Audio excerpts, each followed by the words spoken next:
اس لیے وہ کہتے ہیں کہ اللہ نے فرمایا وَكُونُوا مَعَ الصَّادِقِينَ، سچوں کے ساتھ ہو جاؤ، نیکوں کے ساتھ ہو جاؤ، صالحین کے ساتھ ہو جاؤ، کہ ان کے ساتھ ہو جاؤ گے۔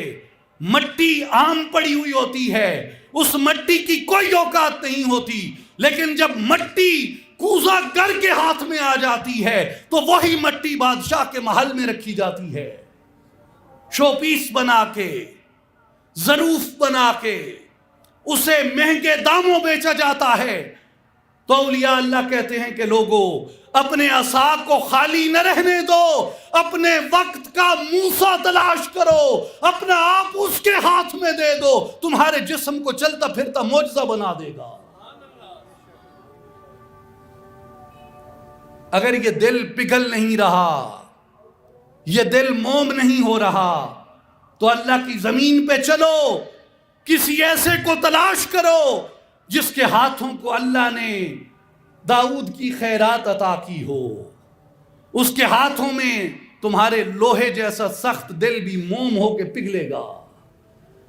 اگر یہ مورت پرواز نہیں کر رہی تو اپنے وقت میں کسی ایسے کو تلاش کرو جسے اللہ نے سیدنا روح اللہ کی خیرات عطا کی ہو، ان کا فیض عطا کیا ہو، اس کے ہاتھ میں تمہاری مٹی کی مورت پرندے کی مانند پرواز کرے گی۔ اس لیے اگر تم چاہتے ہو کہ تمہارا یہ پتھر ایک اونٹنی کی طرح چلنے لگے تو اس کے لیے یہ پتھر تو نہیں چل سکتا۔ اگر کسی ایسے کی دعا شامل ہو جائے جس پہ فیض اور توجہ صالح علیہ السلام ہو تو تمہارے اس پتھر سے بھی اونٹ نکل سکتا ہے۔ اس لیے اولیاء اللہ فرماتے ہیں کہ لوگوں، اپنے عہد میں، اپنے وقت میں کاملین کی صحبت اختیار کرو، کاملین کی معیت اختیار کرو، کاملین کی تربیت اختیار کرو، کاملین کے طریقے زندگی کو اختیار کرو، کاملین کے راستے کو اختیار کرو۔ وَكُونُوا مَعَ الصَّادِقِينَ، سچوں کے ساتھ ہو جاؤ۔ سچے کیا کرتے ہیں؟ وہ تمہارے وجود کے اندر صدق کو پیدا کر دیتے ہیں، وہ تمہارے وجود کے اندر سچائی کو پیدا کر دیتے ہیں۔ مولانا جلال الدین رومی رحمت اللہ تعالی علیہ فرماتے ہیں کہ لوگوں غور کرو، موسیٰ علیہ السلام جب کوہ طور پہ جاتے ہیں، زاں شہنشاہ ہمایوں نعل بود کہ سراسر طور سینہ لعل بود۔ غور کرو، ایک پہاڑ کی کیا قسمت اور مقدر ہو سکتا تھا، مگر ایک پہاڑ پہ موسیٰ علیہ السلام کے قدم لگتے ہیں، اللہ اس پہاڑ کو لعل و جواہر کی کان میں تبدیل کر دیتا ہے۔ میرے بھائیوں اور بزرگوں، حضرت سخی سلطان باہو رحمت اللہ علیہ فرماتے ہیں اپنے دیوان فارسی کے اندر، طور سینہ چیست دانی بے خبر، طور سینہ چیست دانی بے خبر، طور سینہ سینہ خدرہ نگر۔ اے بے خبر، کیا تجھے معلوم ہے کہ طور سینہ کیا ہے؟ کبھی غور کیا تو نے طور سینہ کیا ہے؟ طور سینہ سینہ خدرہ نگر، طور سینہ اللہ نے تیرے اپنے سینے کو بنا دیا ہے، لیکن شرط کیا ہے؟ ہم چو موسیٰ مست شو بر طور خیش، رب عربی گو تجلی حق نگر۔ کیا تجھے طلب ہے اپنے اندر سے اس نور کو دیکھنے کی جو موسیٰ علیہ السلام نے طور سینہ پہ دیکھا تھا؟ اگر ہے تو جا اپنے طور سینہ میں رب عربی کی صدا دے۔ تیرا طور سینہ کہاں ہے؟ تیرا طور سینہ تیرے اپنے سینے کے اندر ہے۔ اپنے سینے کو کھوج،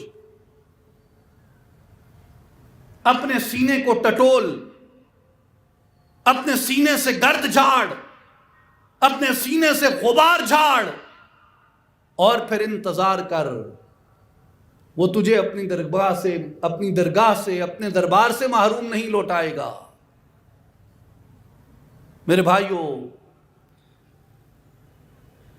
لوگ کہتے ہیں کہ کیسے؟ ہمارے پاس ایک دل ہے،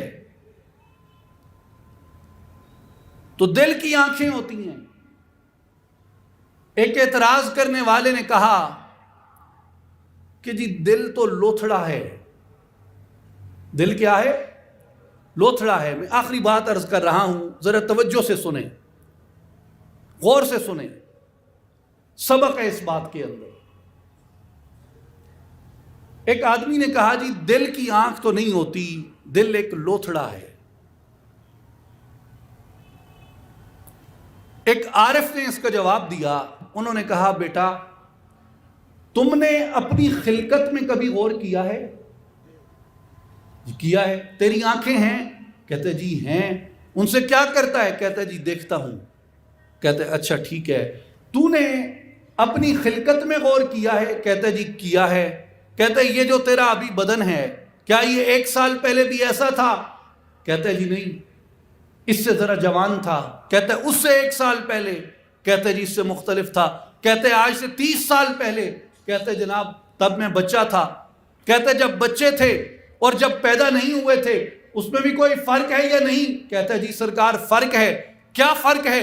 کہتے ہیں جی جب میں پیدا نہیں ہوا تھا تو ظاہر ہے ماں کے بطن میں تھا.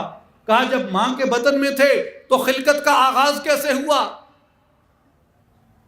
خلقت کا آغاز تو نطفے سے ہوا. نطفہ لوتھڑا بنا. تو کہا پہلے تو بھی یہ اب جن آنکھوں سے دیکھتا ہے، اب جن آنکھوں سے دیکھتا ہے، کیا تجھے نہیں معلوم کہ یہ آنکھیں ماں کے پیٹ میں لوتھڑا تھی؟ اگر اس وقت کوئی کہتا کہ یہ لوتھڑے میں بینائی آ جائے گی تو اگر سننے والا عالم ہوگا تو کہے گا بالکل خالق کی قدرت ہے، یہی اس کا مرحلہ ہے، ضرور اس لوتھڑے کو وہ بینائی عطا کر دے گا، اس لیے کہ یہ بطن مادر کے اندر ہے. جب بطن مادر کے اندر ہے، ماں کے اندر ہے، اس جگہ کو اللہ نے بنایا ہی اس لیے ہے کہ وہاں پہ لوتھڑوں کو بینائی کی آنکھیں دیتا ہے. اب کوئی یہ کہے کہ جی نہیں لوتھڑا کبھی بینا ہوگا، لوتھڑا تو بینا ہو ہی نہیں سکتا، تو کہا کوئی عاقل سنے گا تو کہے گا یہ جاہل ہے، اس نے کبھی پیدائش میں غور نہیں کیا. اس لیے کہ نطفے سے لوتھڑا بنتا ہے، لوتھڑے کے اندر پھر ہڈیاں لگتی ہیں، پھر اس کے اوپر پٹھے چڑھتے ہیں، پھر اس کے اندر جوارے اور اعضاء پیدا ہوتے ہیں، کان الگ سے نکلتا ہے، بال الگ سے نکلتے ہیں، دماغ الگ سے پیدا ہوتا ہے، دل الگ سے پیدا ہوتا ہے، ہاتھ پاؤں الگ الگ بنتے ہیں، آنکھیں الگ بنتی ہیں، قوت بینائی الگ سے آ جاتی ہے پردوں میں، قوت سماعت الگ سے آ جاتی ہے پردوں میں. تو سارا کچھ تو لوتھڑے کے بعد اس کے اوپر بیتتا ہے.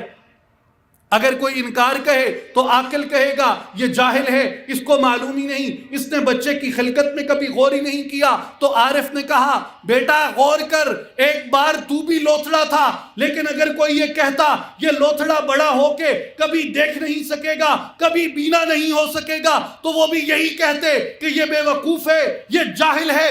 آج اگر کوئی یہ کہے کہ دل تو ایک لوتھڑا ہے، دل کی آنکھیں کس طریقے سے کھل سکتی ہیں، تو کہا اللہ تبارک و تعالی نے مرشد کامل کی بارگاہ کو ماں کے بطن کی طرح بنایا ہے. جس طرح ماں کے پیٹ کے اندر رہ کے بچہ اپنی پرورش کا مرحلہ مکمل کرتا ہے، پیدا ہوتا ہے، آنکھیں بینا ہوتی ہیں. کہا جب کسی کامل کی صحبت میں آ جاؤ گے تو تمہارے اس لوتھڑے کی وہ ایسی پرورش کر دے گا، جب دنیا میں نکلو گے تو تمہیں دل کی آنکھیں عطا کر دی جائیں گی. جس طرح ان آنکھوں سے ظاہر کی دنیا کو دیکھتے ہو، دل کی آنکھوں سے باطن کی دنیا کا مشاہدہ کرو گے.